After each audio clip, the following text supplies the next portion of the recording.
de l'EFQM, vecteur de performance. Donc voilà, cette visio va être enregistrée.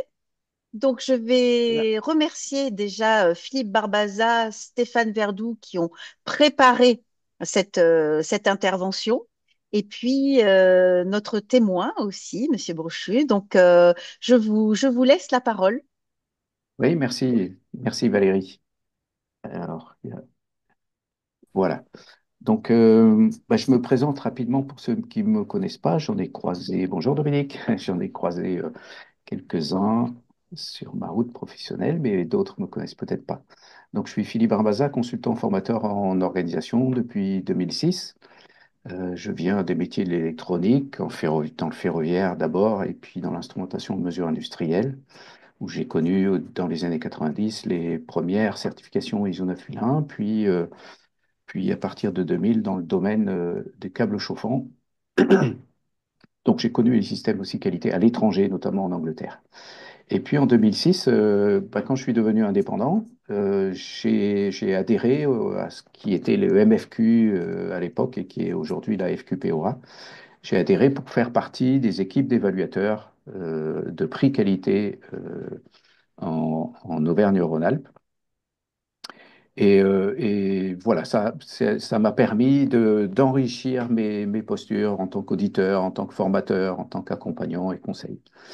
Voilà, et puis aujourd'hui, j'anime le club FQM de la FQP Aura depuis 2021 maintenant, 2022.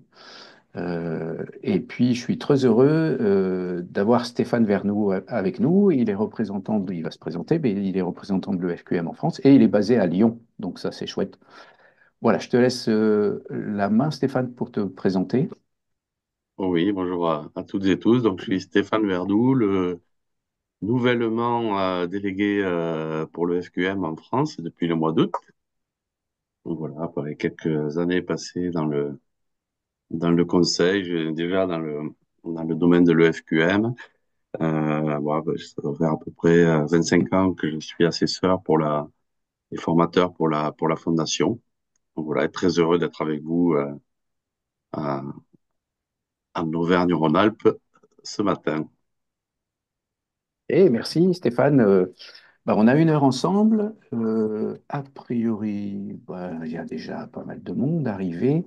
Euh, Ça fait du bon, donc je ne pourrais pas vous donner la parole à chacun, mais une première question. Parmi vous, vous allez utiliser les petites mains qui se lèvent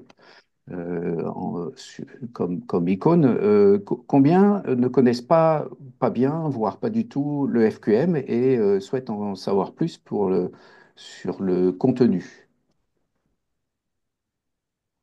Tout le monde connaît, a priori. Ah, Maxime. Mhm. Ok, alors on passe. Oui, quelques-uns ne connaissent pas Ah, vraiment. alors moi, je connais pas, mais je trouve pas la petite main qui se lève. Ouais. Ouais. Donc en Vous pouvez la visio. lever en vrai. Voilà.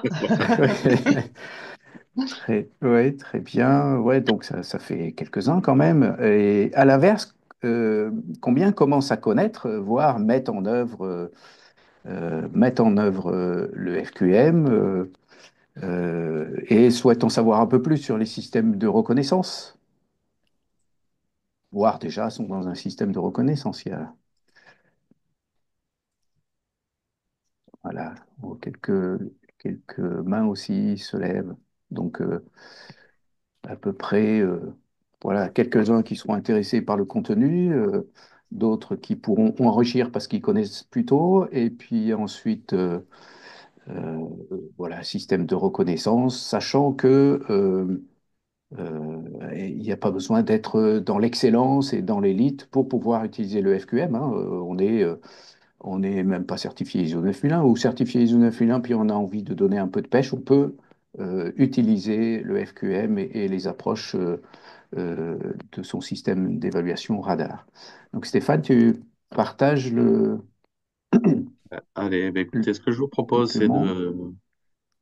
de vous partager ma présentation. Ce que je vais faire, si vous en êtes d'accord, c'est peut-être on a la chance d'avoir Georges-Alexandre Brochu avec nous, qui est du syndicat, service d'incendie et de secours de la métropole et du département du Rhône et qui est engagé dans la démarche FQM depuis maintenant 5-6 ans, si je passe sous ton contrôle, Georges-Alex.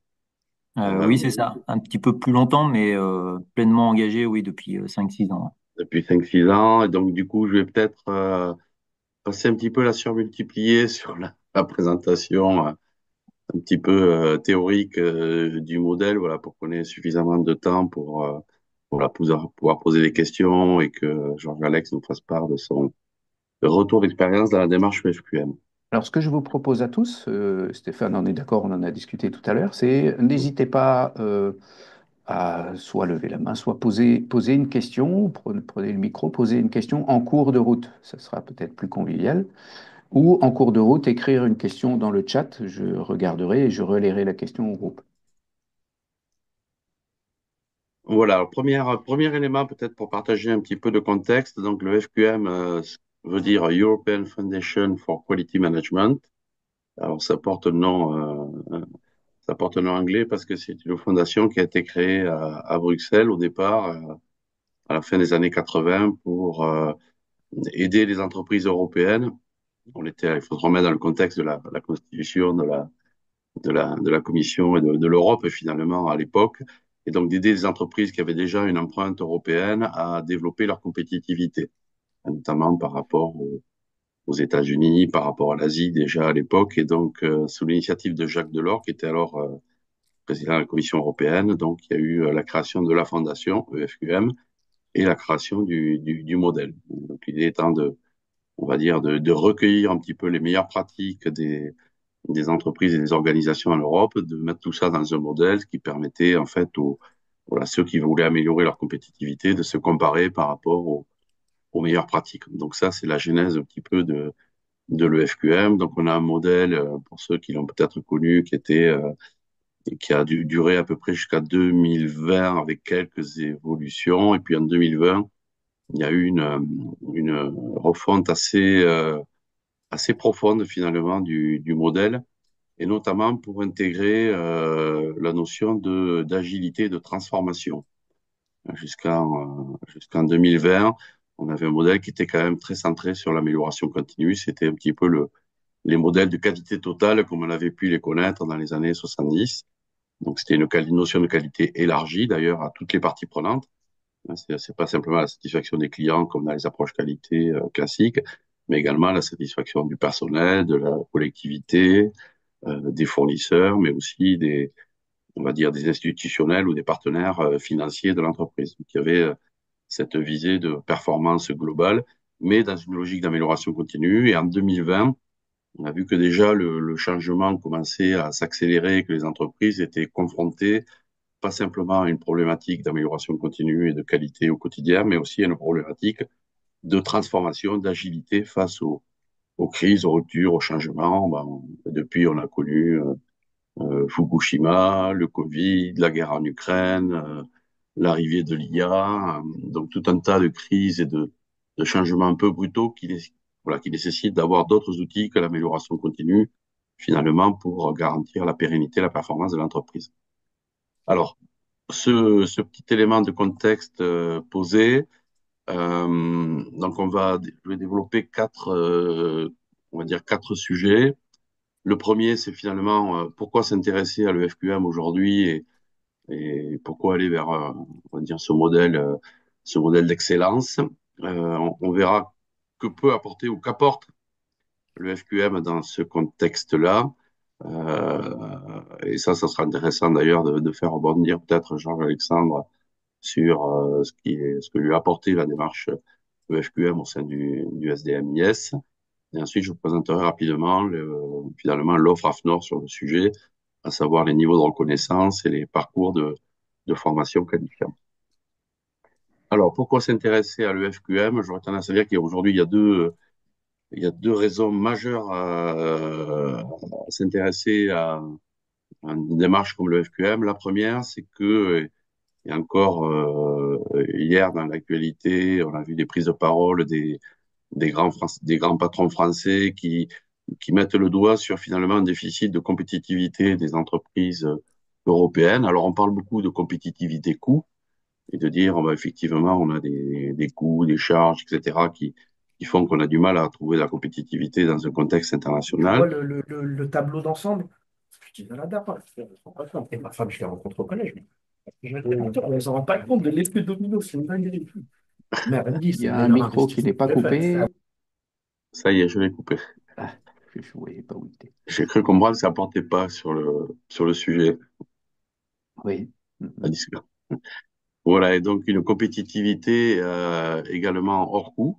Et on verra tout à l'heure que, par exemple, quand on regarde les chiffres de la vente de France ou de France Stratégie, effectivement, on met le doigt sur le fait que on a aussi pas simplement des problèmes de compétitivité coût, mais aussi des problèmes de compétitivité hors coût, c'est-à-dire un déficit d'image de marque sur l'innovation, sur la qualité, sur tout un tas de sujets, et y compris d'ailleurs sur la qualité du management. On se rend compte, et ça c'est une étude France Stratégie qui le montre, que bien d'autres pays en Europe ont pris le virage de l'autonomisation des équipes, le fait de travailler sur l'engagement du personnel, sur le fait de promouvoir le travail en équipe, d'avoir des modalités de rémunération variables. Donc voilà, tout un tas de sujets en fait qui visent à développer l'engagement, l'efficacité du personnel. On s'aperçoit avec notre courbe noire là, entourée de jaune que finalement en France, on a peut-être pas tout à fait pris le virage à la même vitesse que les autres pays européens sur la qualité du management. Donc on a, voilà, on vient de dire au niveau international, même au niveau européen, certainement encore des progrès à faire sur la qualité du management, la qualité tout court, la capacité à se transformer. Concernant la transformation, qui est le deuxième élément qui a été rajouté plus récemment dans le modèle EFQM, une étude Accenture de 2024, donc plutôt récente, montre que le rythme du changement en fait a été multiplié par deux depuis 2020. Hein, c'est-à-dire à la sortie du nouveau modèle, on a introduit cette notion de transformation, mais depuis elle s'est accélérée, elle a été multipliée par deux. C'est-à-dire que, pour être simple, quand une entreprise en 2020 devait gérer 5 projets de transformation, ben aujourd'hui elle doit en gérer 10. Alors des projets de transformation aujourd'hui qui portent sur les technologies, l'intégration de l'IA, l'industrie 4.0, etc. Le climat évidemment, puisque beaucoup d'entreprises travaillent sur l'adaptation au changement climatique ou à la réduction de leur empreinte carbone ou à l'intégration de la dimension environnementale dans leur business model avec l'économie circulaire, par exemple, mais aussi des projets sur la gestion des talents, l'attractivité, la marque employeur, etc. Et alors, ce qui est paradoxal, c'est que dans cette multiplication par deux du rythme du changement, on a plus d'un dirigeant sur deux qui se déclare finalement pas suffisamment préparé à l'accélération de ces changements. Voilà, donc ça montre bien finalement qu'aujourd'hui, on est dans une logique où l'excellence, c'est pas simplement être capable finalement, de livrer des produits de haute qualité au quotidien, mais c'est aussi le faire tout en se réinventant, en se transformant et en innovant. Ouais, parce que finalement, on va dire cette transformation de l'entreprise, elle mobilise des ressources, mais comme on dit avec le bon sens paysan, la vente continue pendant les travaux. Hein, c'est-à-dire que si on se mobilise sur la transformation, ben, il faut continuer à assurer la qualité irréprochable au quotidien. Et donc finalement, c'est des démarches qui sont très complémentaires avec les démarches classiques qualité, donc être capable de transformer, mais tout en maintenant, on va dire, une performance des processus qui permet de garantir la qualité au quotidien. Voilà, ça c'est toute la, on va dire, toute l'équation entre guillemets que permet de résoudre, ou en tout cas sur laquelle le FQM permet d'avoir on va dire, des réponses. Alors le FQM, par rapport à ce contexte-là, amène deux types de réponses. Et en tout cas, une première réponse à travers le modèle FQM, c'est-à-dire que ce qui est intéressant, c'est de pouvoir revoir peut-être de façon plus fréquente qu'avant l'alignement de tout ce qu'on fait, nos pratiques, nos résultats, nos pratiques de leadership, l'efficacité de nos process, la façon dont on interagit avec les parties prenantes. Bah, aujourd'hui, comme les dates de limite de consommation des stratégies sont de plus en plus courtes, on a des DLC de peut-être un an ou deux maintenant, on avait de 3 à 5 ans il y a quelques années. Bah, c'est important finalement de rechecker un petit peu régulièrement est-ce que tout ce qu'on fait est bien aligné avec les priorités et éventuellement pouvoir être en capacité aussi à arrêter des choses, à arrêter des projets parce que finalement ils mobilisent de la ressource peut-être sur des choses qui ne sont pas prioritaires. Et donc en ça, le modèle FQM permet vraiment d'aller en balayant, on va dire, un petit peu tous les secteurs de l'entreprise. Il va permettre d'aller vérifier que tout est bien aligné sur la stratégie. Donc, on a déjà une stratégie, une raison d'être et une vision. Ça, c'est le premier critère du modèle EFQM. Donc, on peut, à travers cette évaluation FQM, vérifier qu'on a bien la bonne culture et les bons styles de leadership pour accompagner cette stratégie. Donc, ça, c'est le critère culture et leadership du modèle. On va se poser des questions sur la façon dont on développe et dont on engage les parties prenantes de l'entreprise. Donc, à savoir dans le FQM, les clients, le personnel, les parties prenantes institutionnelles et financières, la société au sens large, et les fournisseurs. Donc, comment on développe, on engage toutes ces parties prenantes, parce que de plus en plus, on est dans des entreprises étendues et qui ont besoin finalement de tout le monde pour être performantes. Donc ça, c'est le critère 3 du modèle FQM qui s'appelle engagement des parties prenantes. Ensuite, se poser des questions sur est-ce qu'on a la bonne offre de valeur, est-ce qu'on a le bon portefeuille de produits et de services, est-ce qu'on a les bonnes approches en matière de marketing et de communication, de commercialisation, est-ce qu'on a les bonnes supply chain, est-ce qu'on a la bonne expérience client. Donc ça, c'est le critère de création de valeur durable. Donc on va interroger là aussi les pratiques qu'on connaît bien, hein, qui sont souvent couvertes d'ailleurs par les approches ISO 9000. Est-ce qu'elles sont bien alignées? Est-ce qu'on a les bons process en fait? Pas simplement est-ce que les process sont bons, comme on peut se poser la question avec l'ISO 9000, mais est-ce qu'on a aussi les bons process qui correspondent bien aux enjeux stratégiques qu'on a définis. Voilà, on va parler également d'adéquation des ressources, alors qu'avec un titre qui n'est pas forcément évocateur, qui s'appelle PIF, voltage de la performance et conduite de la transformation, mais dans ce critère-là, au niveau du modèle FQM, on retrouve toutes les ressources financières, les infrastructures, les data, les machines, etc., et les technologies. Et enfin, dernier point, et ça c'est intéressant dans le modèle SQM, vous avez vu qu'il y a 3 piliers, la partie orientation, la partie opération.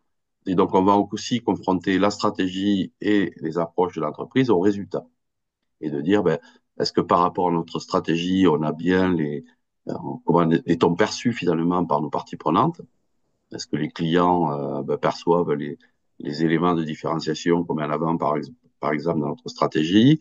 Et est-ce que nos indicateurs de performance, à la fois stratégiques et opérationnels, là aussi sont bien alignés avec les grands enjeux?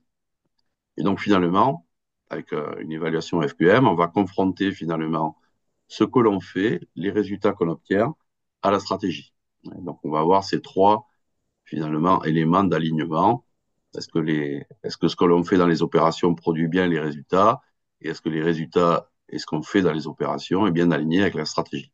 Donc ça, c'est vraiment la logique du modèle EFQM et c'est cette vérification d'alignement, en quelque sorte, et de maturité, ben, qui permet, entre guillemets, de rester agile et de toujours vérifier qu'on est aligné avec les priorités stratégiques. Voilà. Donc, si on rentre dans le détail, ce que je vais pas faire, donc là, on a les détails de chacun des critères qui lui-même se décline en sous-critères. Hein, par exemple, si on prend, comme je disais tout à l'heure, l'engagement avec les parties prenantes, on va se poser la question de comment on développe les relations et l'engagement des clients, comment on développe l'engagement du personnel. Donc ça, c'est en général là qu'on retrouve les pratiques RH d'une entreprise. Comment on développe et on recherche le soutien ou des actionnaires ou des partenaires institutionnels. Comment on contribue à la société, notamment dans une logique de responsabilité sociétale.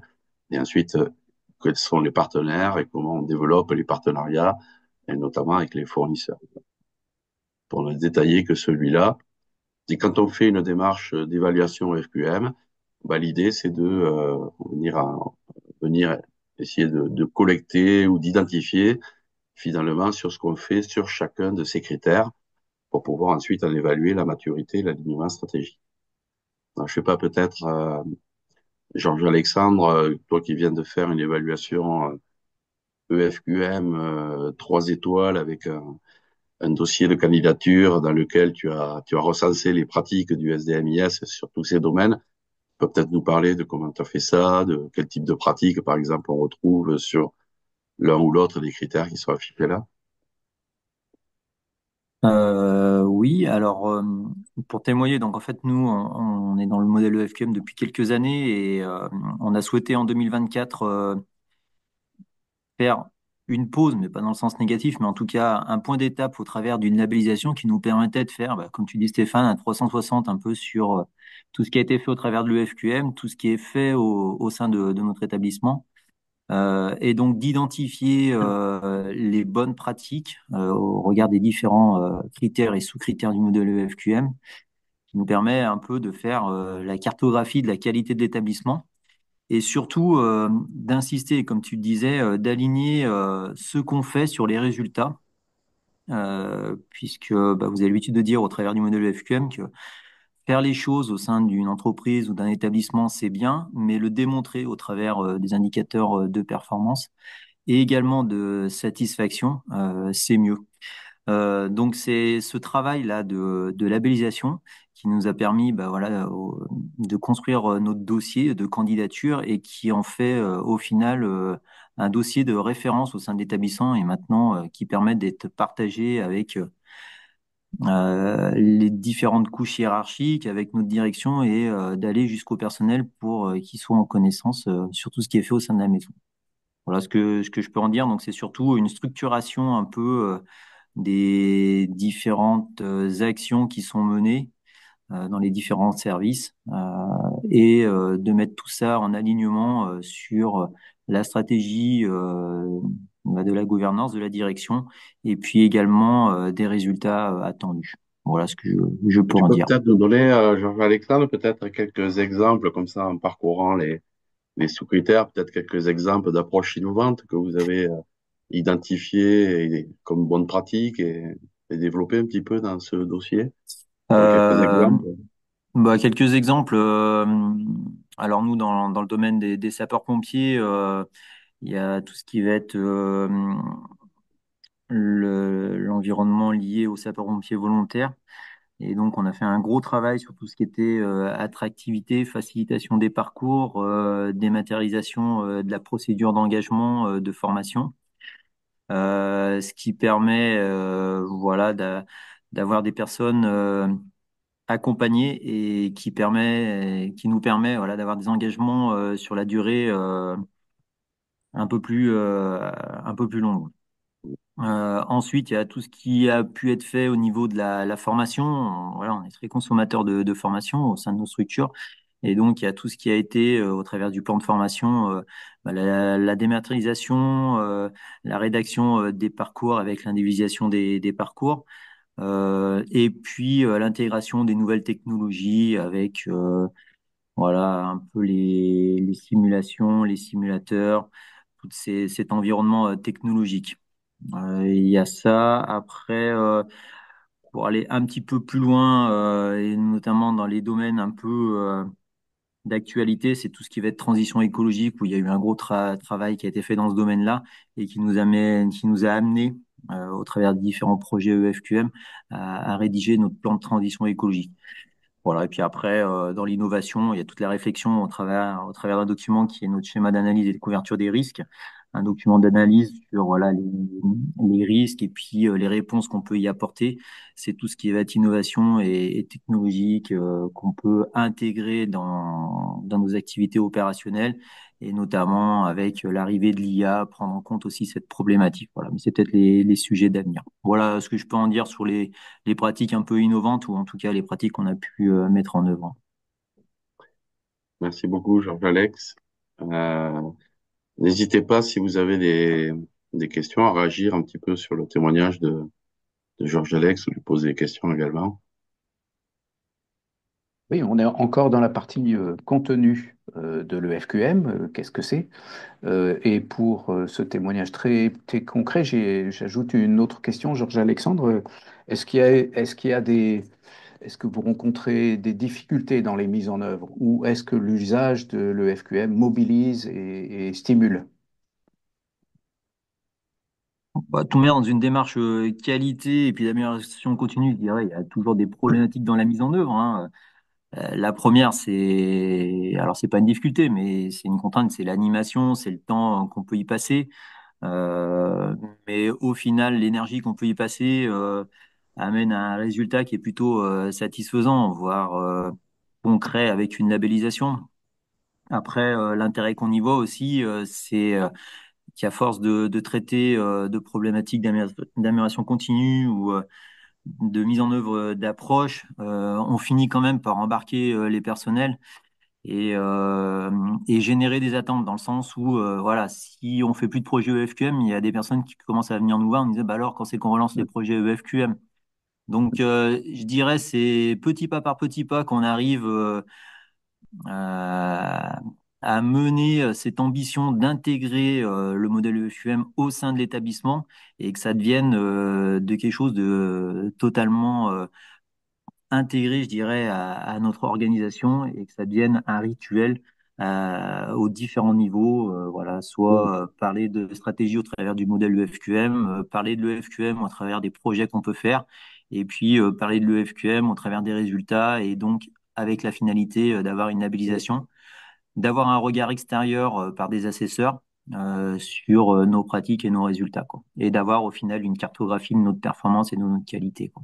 Enfin, voilà, je le vois un peu comme ça, quoi. Mm. Moi, j'avais juste une dernière question, permets-moi de rebondir, Georges-Alex, mais quand tu parles de projet EFQM, de quoi s'agit-il? Vous êtes finalement, vous êtes parti en mettant des projets partout, vous êtes parti avec un petit nombre de projets. Comment s'est opéré qu'est-ce qu'on projet et comment s'est opéré la mise en puissance un petit peu de l'EFQM au sein du SDMIS? Alors, pour faire un petit historique, et comme ça permettra d'illustrer, donc le service d'incendie métropolitain et départemental d'incendie de secours est venu petit à petit à l'EFQM, mais surtout l'origine de cette démarche, c'était, comme tu disais Stéphane, d'aborder les transformations, et notamment il y en avait une, c'était la transformation numérique. Donc en fait, on est parti du postulat en 2017, comment on peut aborder les transformations et donc co-construire le service départemental et métropolitain de demain, c'est-à-dire avec l'ensemble des personnels. Donc, partant de ce postulat, l'équipe de la gouvernance et puis de direction de l'époque a réfléchi sur les transformations qu'il fallait mener. Au travers des transformations à mener, ils en ont défini des cycles de transformation avec des axes de transformation. Et une fois qu'on avait défini les axes de transformation, on y a posé différents projets qui répondaient à ces transformations à mener. Et donc, projets qu'on a menés en mode radar pour co-construire, développer ces projets et atteindre ensemble différents résultats, quoi. Voilà, donc c'est vraiment toute une construction autour du modèle EFQM à différents niveaux et à différents niveaux d'activité, on va dire. Mm. Ok, Sachant on va qu'au te... départ, il y a eu 3 projets, puis 6, puis 8, puis 18. Puis 18, puis après on est revenu un peu plus mesuré à 13. Voilà, en fait, c'était un peu ça aussi. Je voulais faire le pendant de ce que tu disais. La démarche EFQM, c'est à son rythme, hein. C'est l'établissement qui mène sa démarche, qui mène ses projets à son rythme. Des fois qui accélère et qui multiplie les projets, ou des fois qui ralentit parce que il y a des contraintes particulières qui nous arrivent dessus.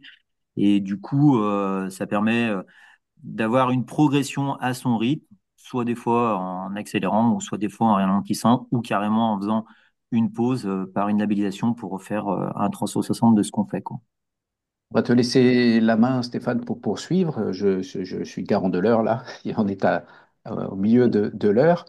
Et OK. tu vas avancer Ouais, pour avoir un peu de temps pour poser des questions aussi par d'autres. OK. Et vous, les participants, les écouteurs, n'hésitez pas à poser des questions au travers du chat, par exemple.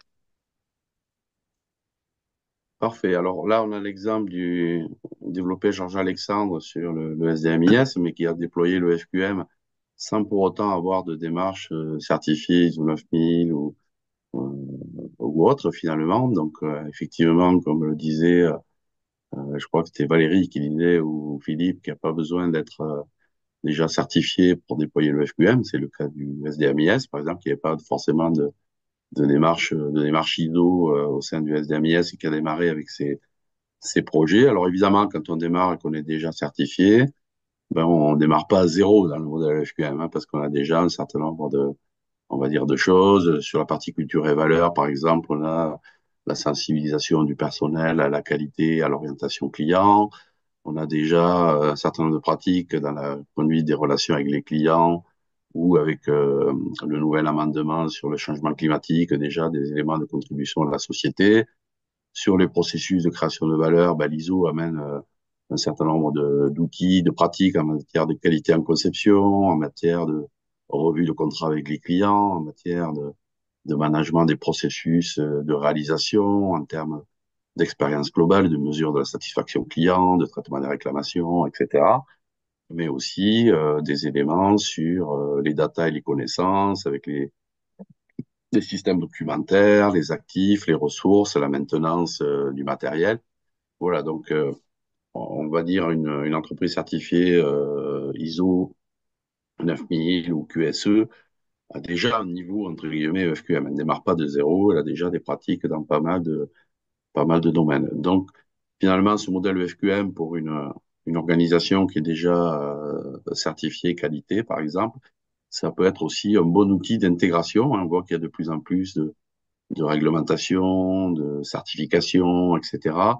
Et c'est vrai qu'en ça, le FQM est vraiment un référentiel un petit peu de, comme on le dit dans les normes, une structure de haut niveau en HLS, finalement, qui permet quelque part d'intégrer des démarches voilà, qui visent la sécurité et la santé du personnel, qui peuvent viser la RSE, par exemple. Donc, c'est aussi un modèle qui facilite l'intégration. Et en tout cas, c'est ce que nous disent pas mal de clients qui utilisent le modèle et qui nous disent que ça simplifie vraiment l'intégration et la vague on va dire, de certification ou d'exigences clients sur, par exemple, c'est en termes d'innovation et de technologie, sur la RSSI, par exemple. Voilà. Donc, on est confronté de plus en plus à des exigences clients ou réglementaires de plus en plus fortes et le SQM permet finalement de ne pas perdre le fil et d'avoir un système un petit peu intégrateur de ces différents systèmes. Bon, très vite aussi, on voit dans le SQM, je ne l'ai pas détaillé, il y a toute une partie sur les résultats. D'ailleurs, c'est vraiment une singularité de l'EFQM. Aujourd'hui, il y a peu de modèles ou de référentiels qui intègrent vraiment une partie résultat, c'est-à-dire qu'on ne fait pas qu'aborder l'alignement et la maturité des pratiques, mais on évalue également l'alignement et le niveau d'excellence des résultats. C'est-à-dire qu'il ne suffit pas d'avoir des résultats. Dans le FQM, on voit par exemple jusqu'à coter le niveau d'excellence des résultats. Est-ce qu'on a des enquêtes, par exemple, de perception client, mais est-ce que ces enquêtes montrent des tendances positives? Est-ce que ces enquêtes montrent que les objectifs ont été définis et atteints en matière de satisfaction client? Est-ce qu'on dispose d'éléments de benchmark qui permettent de se comparer par rapport à ceux avec qui on est en compétition, le cas échéant, sur ces indicateurs de perception client? Donc, c'est pas simplement le fait d'avoir des résultats, mais il y a vraiment, avec le modèle SQM, le fait d'apprécier aussi le niveau d'excellence des résultats atteints sur la perception des clients, sur la perception du personnel à travers des enquêtes type baromètre social, sur la perception des partenaires ou des représentants de la société, des fournisseurs, des partenaires institutionnels, etc. Donc vraiment, on va dire un principe de collecte, de mesure de perception vis-à-vis de toutes les parties prenantes et pas simplement des clients. Et ensuite, des indicateurs de la même façon en termes de économique et financier, de performance, de développement durable, des indicateurs en lien aussi avec les parties prenantes, par exemple des indicateurs parties prenantes sur les délais de livraison, euh, le on time in full, des indicateurs sur le personnel, sur le turnover, sur l'absentéisme, le niveau d'engagement. Voilà. On a beaucoup d'exemples et je vous encourage vraiment à télécharger le modèle EFQM. Je vous mettrai le lien en fin de présentation. Si jamais vous cherchez des idées sur des pratiques ou des résultats, c'est vraiment une mine importante qui peut vous donner plein d'idées sur des mesures ou des pratiques à déployer, puisque finalement, on retrouve dans ce modèle FQM les meilleures pratiques européennes. Et notamment dans un contexte de déploiement pour ceux qui sont touchés de la CSRD, du reporting extra-financier, on peut retrouver pas mal d'exemples d'indicateurs voilà, déployés dans le cadre d'un reporting au niveau du modèle FQM. C'est vraiment une mine d'informations. Voilà, ça c'est vraiment le modèle et c'est vraiment dans une logique où on veut rechallenger un petit peu tout ce qu'on fait dans les différents domaines, dans les résultats, dans les pratiques, pour vérifier l'alignement stratégique et finalement être en position d'agilité. Il y a un deuxième bénéfice, et ça, Georges Alexandre a commencé à en parler, c'est vraiment accompagner de façon très concrète la transformation à travers des projets de transformation. Donc ça a été, ça c'est plutôt ce qu'on appelle l'outil radar dans la démarche FQM. Et donc cet outil radar, il permet en fait d'avoir des projets de transformation et de les conduire à la mode radar. Alors pourquoi conduire un projet à la mode radar? Parce qu'on s'aperçoit que ces projets de transformation, ils sont un peu particuliers. Autant les entreprises savent bien gérer des projets techniques, des projets informatiques, etc. Donc, on sait bien gérer des projets importants, mais souvent au sein des projets qui restent au sein d'un silo. Un projet informatique, un projet technique, un projet de développement de nouveaux produits, etc. Et on s'aperçoit que les projets de transformation, eux, sont de plus en plus complexes et souvent amènent à mobiliser plusieurs directions dans l'entreprise. Et ça, du coup, bah, on sait moins bien faire hein, quand les enquêtes montrent que 70% des projets de transformation échouent. Et donc, il y a quand même 3 sur 10 qui réussissent seulement. Et ils échouent pourquoi? Parce que on a un manque de clarté sur ces projets de transformation. On n'arrive pas forcément à bien définir les objectifs visés, les cibles au sens, les impacts de ces projets. Et donc, souvent, ils échouent parce que, bah, tout simplement parce que si on ne définit pas de résultats d'impact, on a du mal à définir un retour sur investissement.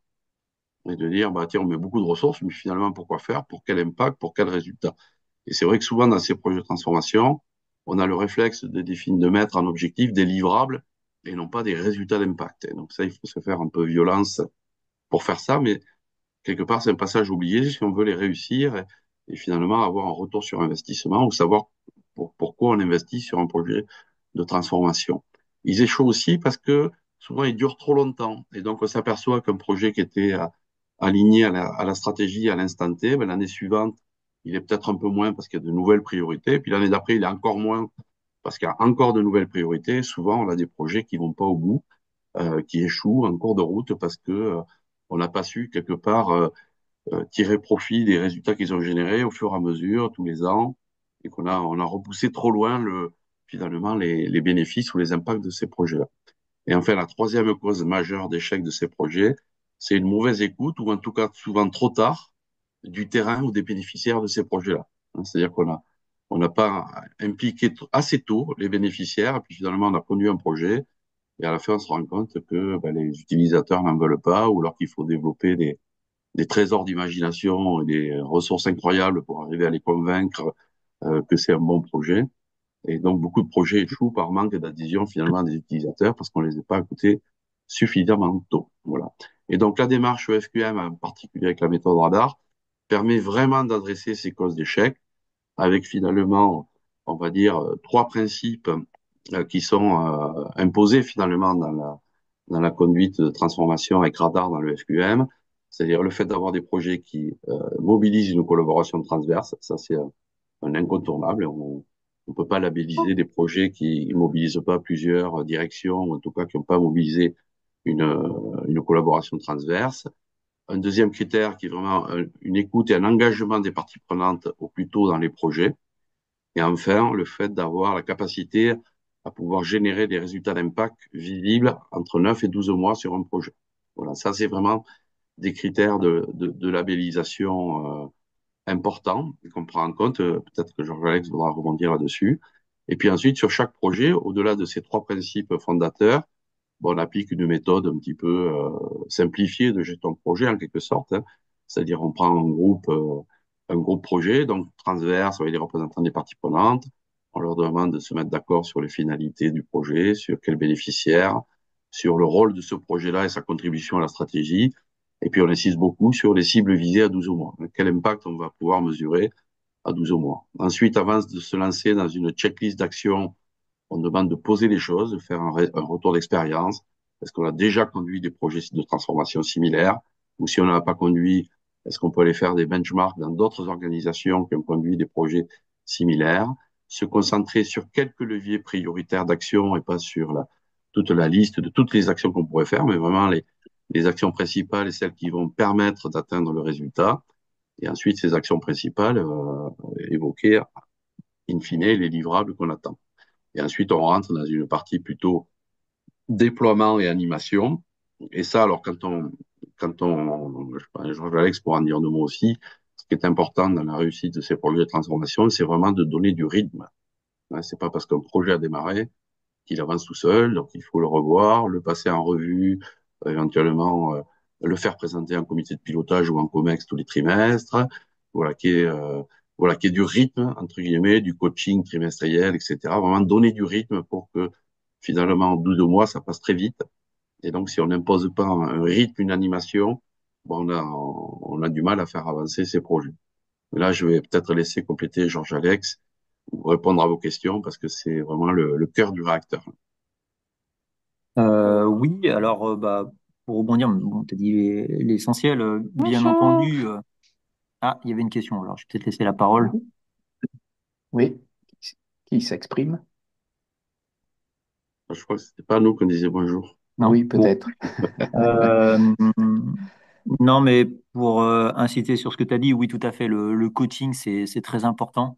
Euh, donc, on avait mis en place tout un processus de suivi de nos projets radars avec des passages en copil, qu'on appelait copil EFQM, pour faire des présentations courtes et ciblées à notre direction et pour toujours être en alignement avec les attentes des uns et des autres. Après, les coachings, on les faisait trimestriellement, donc on en faisait entre 3 et 4 par an. Donc c'est pareil, pour, comme tu disais, pour donner du rythme et surtout pour guider, aider aussi les pilotes des projets pour dans l'atteinte des résultats et puis leur tracer un peu le chemin dans une méthode projet qui était nouvelle au sein de notre établissement. Et puis aussi, je dirais, donner du liant à l'ensemble des projets. C'est intéressant aussi voilà, que chacun sache un peu ce qui est fait dans les différents groupes de travail pour que les projets vraiment s'alignent sur le résultat attendu au regard, comme je disais, de nos trois axes qu'on avait définis.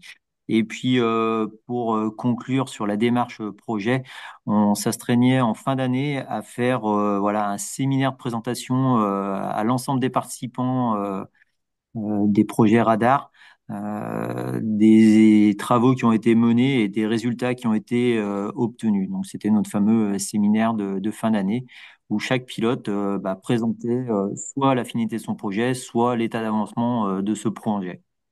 Voilà ce que je peux dire pour témoigner au regard de ce que tu as dit. Et puis les mots que tu as précisés, ouais, c'est vraiment mobiliser l'ensemble des parties prenantes, l'ensemble des personnels et avec cette arrière-pensée de toujours faire un projet pour un résultat qui est adapté à l'utilisateur. Sinon, le projet, au final, il est finalisé, mais il n'a pas un aboutissement pratique sur le terrain. Et donc, au final, c'est du travail réalisé pour pas grand-chose. Donc, toujours garder en tête la finalité pour le terrain, quoi. Voilà ce Juste que je peux en dire. une question Oui. dans la pratique, Georges-Alexandre. Si on prend le R, le A, le D, le AR, quelle difficulté ou qu'est-ce qui est difficile à faire quand on prépare un projet de transformation et puis qu'il faut réfléchir au R, résultat, à l'approche ou au déploiement.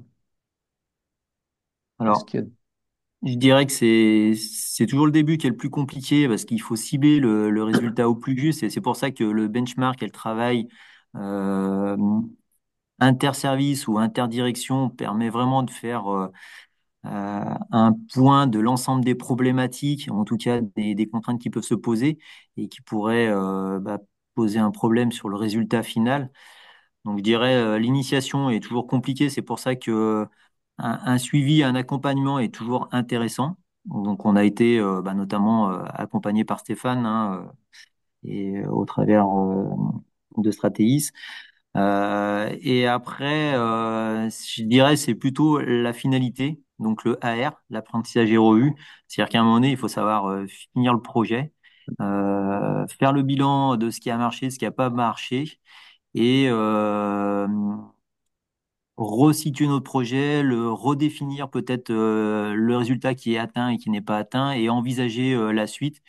Et après, donner une suite au projet, c'est-à-dire qu'une fois qu'on a fini notre projet en mode EFQM, il faut que ce projet s'intègre dans le fonctionnement d'établissement, et c'est-à-dire qu'il faut qu'on le transmette à quelqu'un qui le fasse vivre dans le temps. Voilà, c'est ce J'ai que je des... pourrais dire au niveau de ça.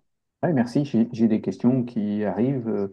Maxime, comment avez-vous impliqué les personnels de terrain? Comment avez-vous récupéré leur feedback? Alors, l'engagement des personnels s'est fait déjà au travers des groupes de travail, c'est-à-dire qu'on a sollicité les personnes qui voulaient participer aux différents projets. Donc, il y a eu un positionnement personnel des uns et des autres. Donc, je dirais que c'est un premier point qui est positif.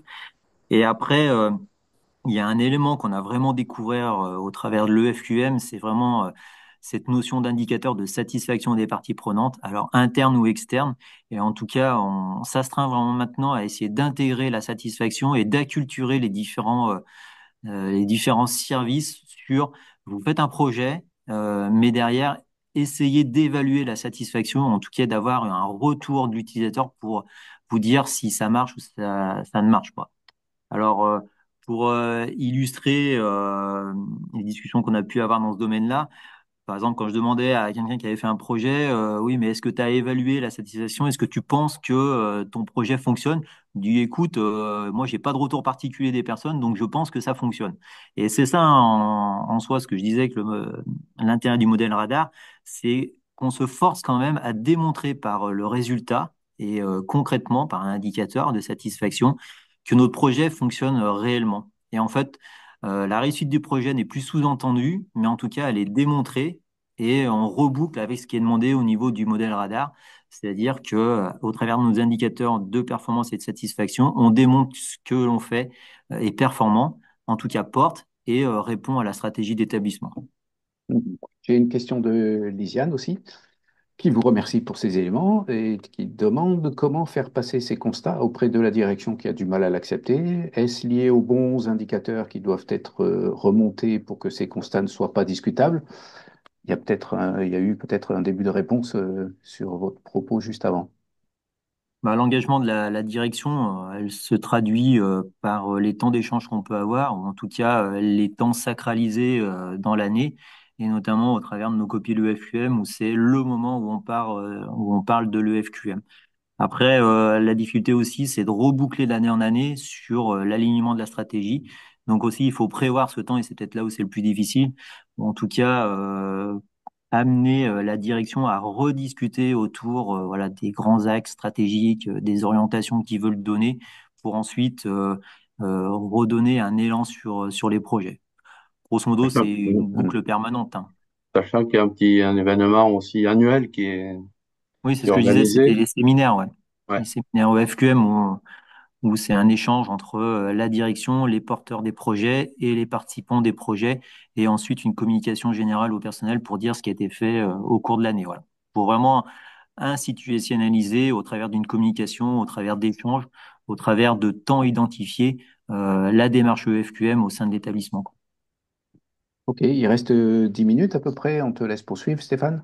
Ok, bah écoutez, encore, voilà, je vais pas m'attarder, je vais aller très vite sur l'intérêt aussi, c'est quand on fait des évaluations FQM, on peut accéder à des benchmarks, mais à partir d'un certain niveau, c'est-à-dire à partir de 3 étoiles, on commence à pouvoir faire du scoring par critère, donc ça permet d'accéder à des données de benchmark, mais ça, j'aurais tendance à dire, c'est pour l'utilisation déjà un peu avancée du modèle FQM. On fait pas ça en démarrant les premiers projets, etc. Ça arrive plus tard.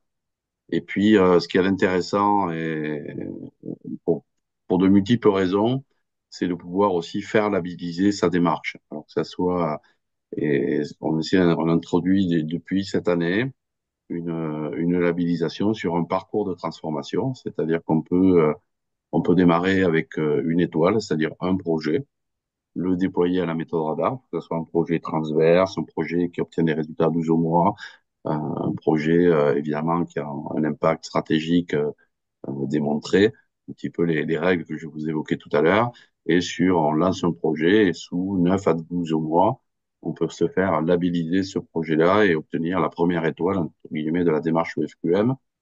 Et le gros intérêt finalement, de cette labellisation par projet, c'est que c'est un outil aussi de reconnaissance et de célébration finalement des projets de transformation réussis. On s'aperçoit et on voit dans toute la littérature sur l'accompagnement du changement que c'est important de célébrer les succès parce que ça donne envie à d'autres de s'investir dans des projets, parce que ça permet de dire merci aux équipes, de les récompenser sur le travail réalisé. Et donc on a la possibilité comme ça, à travers un parcours finalement de reconnaissance qui va de 1 à 6 étoiles, de faire reconnaître finalement sa démarche d'excellence, soit à travers des projets de transformation, et ça c'est le parcours transformation, je vais le détailler juste après, soit à travers un parcours de reconnaissance de l'excellence, là qui est plutôt un parcours qui est basé sur l'évaluation d'après le modèle. Donc dans un cas, finalement, ce qu'on va labelliser dans le parcours de transformation, c'est pas forcément l'entité dans son ensemble, mais c'est plutôt un ou plusieurs projets de transformation. Donc finalement, ce qu'on reconnaît à travers cette labellisation, c'est la capacité à conduire le changement collectivement, positivement, avec succès, puisque c'est basé sur l'atteinte des résultats, alors que dans le parcours excellence, avec plutôt basé sur l'évaluation d'après le modèle, là, ce qu'on va labelliser, ça peut être l'ensemble de l'organisation ou une business unit ou une entité de l'organisation. Et là, par contre, ce qu'on va plutôt reconnaître, c'est le niveau d'excellence des résultats atteints et la maturité des domaines stratégiques des domaines par rapport à la stratégie. Donc là, on va plutôt viser l'alignement stratégique. Là, on va plutôt viser la capacité à la transformation. Et évidemment, par exemple, c'est ce qu'a fait le SDIS. À un moment donné, on peut basculer d'un parcours à l'autre. Par exemple, le SDMIS a plutôt pris le parcours de transformation jusqu'au niveau 2 étoiles. Et puis au niveau 3 étoiles, ils ont plutôt décidé de partir sur, cette fois-ci, une évaluation globale sur tous les critères du modèle FQM. Mais on peut aussi rester dans son couloir et aller jusqu'au bout en matière de transformation. Alors, le nouveau schéma un petit peu de reconnaissance qu'on a d'ailleurs présenté très récemment aux différents labellisés FQM. Donc, pour le parcours de transformation, donc 1 étoile, on va valider une première capacité à conduire les changements et les transformations sur pour des petites structures jusqu'à plusieurs projets qu'on va conduire à la méthode radar. 2 étoiles, on est déjà sur une capacité de démontrer à conduire les transformations. Et donc là, il faut avoir des projets à impact stratégique qui couvrent au moins 3 parties prenantes parmi les 5 du modèle, à savoir les clients, le personnel, les partenaires institutionnels et financiers, la société et les fournisseurs. Donc, il faut au moins des projets qui couvrent 3 de ces parties prenantes. Pour avoir 3 étoiles, on va avoir une couverture totale des 5 parties prenantes ou de l'ensemble des priorités stratégiques, et ainsi de suite. Et puis, dès qu'on va arriver sur du 4 ou du 5 étoiles, ce que l'on va demander en plus, c'est pas simplement 12 au mois, mais des projets qui sont, entre guillemets, ancrés, durables, et on va demander un historique sur voilà, un cycle stratégique, on va dire. Voilà, et donc c'est ce parcours transformation, il permet aussi, à travers des formations qualifiantes de pilotes, de pouvoir accéder aussi à une reconnaissance, pas simplement de l'entreprise ou du projet, mais aussi des individus qui pilotent les projets radars. C'est-à-dire qu'on peut coupler ça avec des formations au pilotage, ce qu'a fait dans son temps le SDMIS, puisque tous les chefs de projet ont été formés à la méthode radar, ce qui me semble être en tout cas, et c'est pas pour apporter de l'eau dans mon moulin, mais un élément important de pouvoir former les gens à la conduite des projets de transformation avec radar. Voilà, pour le parcours plutôt excellence avec le modèle, donc on va avoir un format un peu différent. On labellise plus simplement un projet, mais on labellise l'évaluation, l'entreprise, pardon, dans son ensemble, sur la base des critères du modèle. Et donc, ce que l'on déploie aujourd'hui, ce qu'on appelle un focus ou un fast track. Donc, c'est-à-dire qui permet, vous l'avez vu tout à l'heure, une entreprise certifiée ISO ou QSE a déjà pas mal de choses. Donc, on a une démarche avec un dossier simplifié qui permet aux entreprises QSE de démarrer au niveau 2 ou au niveau 3 étoiles. On fait une étude de recevabilité, une auto-évaluation rapide pour pouvoir ensuite accéder à des niveaux 3 étoiles ou 4 étoiles. Et ce que l'on va proposer aussi, on est en train enfin, on l'a déjà fait, mais on va le généraliser, c'est pouvoir programmer des évaluations hybrides, c'est-à-dire pour ceux qui sont certifiés QSE, donc pouvoir à la fois faire du QSE et de l'EFQM. Et en fait, on va faire des évaluations EFQM avec des points de conformité ISO dedans. comme dans les cookies. Donc, pour Voilà. synthétiser, ça démontre bien par ces deux parcours qu'on n'a pas besoin d'être l'élite et l'excellence européenne pour pouvoir se lancer dans des démarches qui stimulent et qui poussent un peu plus loin les réflexions sur au-delà des certifications simplement, quoi. Bah, disons que ce qu'on peut retenir, c'est que c'est très progressif, c'est-à-dire que on peut rentrer soit par une approche projet, soit par une approche finalement système de management, et que, enfin, à mon avis, tout l'intérêt de la FQM, c'est justement cette progressivité, quoi. C'est-à-dire que le niveau européen, aujourd'hui, on estime qu'il est plutôt aux alentours de 6 étoiles, hein, mais voilà, tout le parcours est fait et fait en sorte de façon à ce qu'on puisse progresser à son rythme. Ça, c'est important, ce que disait Georges Alexandre tout à l'heure, hein, c'est chaque organisation finalement qui choisit le rythme auquel elle veut progresser, quoi. Mais en tout cas, effectivement, c'est pas ce qu'on avait encore il y a 10 ans, où on disait, ben, on ne peut candidater à l'EFQM que quand on a 6 étoiles, et qu'on est labellisable pour un prix européen. Ça, c'était effectivement l'approche qu'on avait avant 2015. Il n'y avait pas ces niveaux de reconnaissance intermédiaire. Donc, du coup, effectivement, des fois, on est resté un petit peu sur cette image en disant c'est les réservé à l'élite des entreprises, et finalement, il faut avoir 600 points sur 1000 pour pouvoir faire de l'EFQM. Voilà, c'est plus du tout le cas, puisque voilà, aujourd'hui, on a ce système de labellisation par étoile très progressif qui permet vraiment d'y aller pas à pas, et de s'améliorer toujours un peu tous les ans, voilà, au rythme où l'entreprise le souhaite. Ouais, je t'ai coupé dans ton élan. Tu allais nous présenter les dernières informations, je pense. Voilà les derniers slides, Il nous mais reste je ne vais quelques pas minutes. détailler, vous les aurez dans les supports. Euh, voilà, c'est un slide qui montre un petit peu qui est concerné, quelques utilisateurs, on va dire, emblématiques de l'EFQM en France. Tout le monde n'y est pas, mais on y retrouve le SDIS, par exemple. Et puis, voilà, les différents parcours qu'on propose en termes de formation, soit un parcours qui est plutôt, lui aussi, transformation, et une formation d'animateur de projet radar, finalement, qui dure 2 jours, et des études de cas qu'on peut faire aussi en intra avec des cas propres à l'entreprise. Et puis un parcours plutôt excellence avec une formation d'évaluateur, cette fois-ci qui dure 3 jours avec une étude de cas. Donc ça, c'est pour ceux qui veulent se professionnaliser sur l'évaluation et utiliser le modèle en tant que référentiel d'évaluation. Alors que le parcours radar, c'est plus des personnes ou des équipes qui veulent voilà, monter en compétence sur la conduite de projets de transformation avec radar. Ok. Voilà, et puis vous trouverez à la fin, mais je ne vais pas m'attarder là-dessus, Ouais. vous trouverez à la fin aussi les dates des prochaines sessions, on va dire, des formations qui vont nous présenter, ou des clubs de benchmark. Voilà, on a un club également de benchmark avec les labellisés, voilà, ceux qui sont labellisés au SQM. Et Donc on voilà. arrive au bout. On peut se prendre 1, 2, 3 minutes pour des questions éventuelles. Est-ce que quelqu'un veut réagir, commenter, faire part peut-être de sa propre expérience ou poser simplement une question?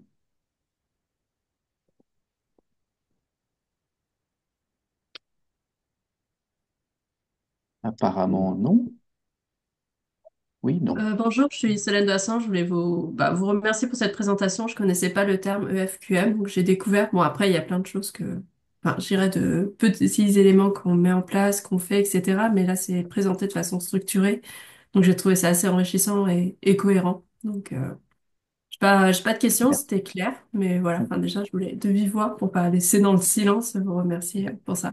Merci beaucoup. Merci beaucoup. Voilà. Merci Solène.